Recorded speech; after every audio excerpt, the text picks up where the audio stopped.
మీరు స్టేజ్ మీద మాట్లాడుతూ అన్నారు కదా! 'అఖండ' సినిమాకి పోటీగా వద్దాము అని చెప్పి.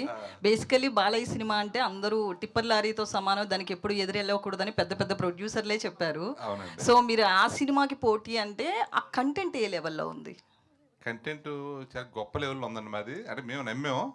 ఆయన సినిమా కంటే ఆ సినిమా వచ్చినప్పుడు ఇంకో సినిమా ఏం రాదు, మీరన్నది కరెక్టే. కానీ మేము ఒకళ్ళం వచ్చామంటే ఏదో ఉంది ఇందులో అని చెప్పి చూస్తారు కదా! మేము రూ. 100 సినిమాయే కదా! మాది రూ. 100 టికెట్ సినిమాయే. కాబట్టి దానికి స్తోమత ఉన్నోళ్ళు దానికి వస్తారు కదా! అలా వచ్చినా మాకు కొంచెం గుర్తుండిపోద్ది. ఆ పెద్ద సినిమా వచ్చినప్పుడు ఇంకోటి ఏంటంటే ఇది గుర్తుండిపోద్ది. ఆ ఉద్దేశంతోటి అన్నాను అంతే. లేదా ఆయన ఎదుర్కొంటే మేము రాము. కాకపోతే మా దాంట్లో కొత్త వాళ్ళు తప్ప అన్ని రకాలుగా టెక్నికల్‌గా అన్నీ కూడా సౌండ్‌గానే చేసామండి. అదండి. అంటే బేసికల్లీ ఒక మూవీని ప్రొడ్యూస్ చేయాలంటే లాభం అనేది ఎక్స్‌పెక్ట్ చేస్తారు. అంటే కంటెంట్ అంతలా మిమ్మల్ని ఎంకరేజ్ చేసిందనుకోవచ్చా? ఎందుకంటే కొత్త ఆర్టిస్టులు, ఎట్లాంటి బ్యాక్‌గ్రౌండ్ లేదు ఎవరికీ. సో, ఆ చిన్న సినిమా పైగా. సో, దాన్ని ఎంకరేజ్ చేయడానికి మెయిన్ ఏంటంటారు? రేపు ఎలా రిలీజ్ చేస్తున్నారు? అంటే విలాటోళ్ళు వీళ్ళు ఎప్పుడో 4, 5 సంవత్సరాల నుంచి కలగానే ఉన్నారు సినిమా చేయాలని. ఇటువంటి వాళ్ళు అయితేనే ఆ కళ నెరవేరుస్తారండి. అంటే వాళ్ళ కోసం వాళ్ళు చేసుకుంటారు. ఇప్పుడు పెద్ద స్థాయి వాళ్ళు అంత అవైలబుల్‌గా ఉండడు. మనకు మాట వినరు. వాళ్ళు సినిమాలు అనుకున్నట్టు వాళ్ళు చేస్తారు. ఇది మేము అనుకుంటే మేము చేసే అవకాశం ఉంటదండి. వీళ్ళకి అవకాశం ఇచ్చినట్టు ఉంటది.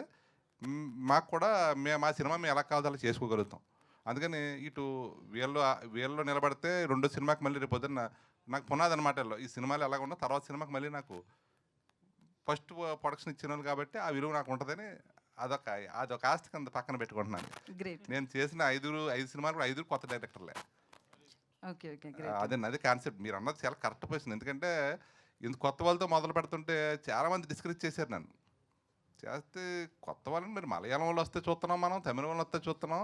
మనోళ్ళంటే ఎందుకు నచ్చరు? ఇప్పుడు ఇప్పుడు అందరూ ఆ?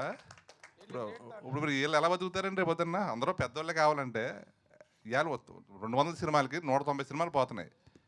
నిర్మాత అన్నవాడు ఏమైపోతున్నాడు ఎవరికి అడ్రస్ తెలియదండి. చాలామంది నేను చూశాను ప్రత్యక్షంగా. బాగా అది చెప్పుకోలేని బాధలు పడుతున్నారు.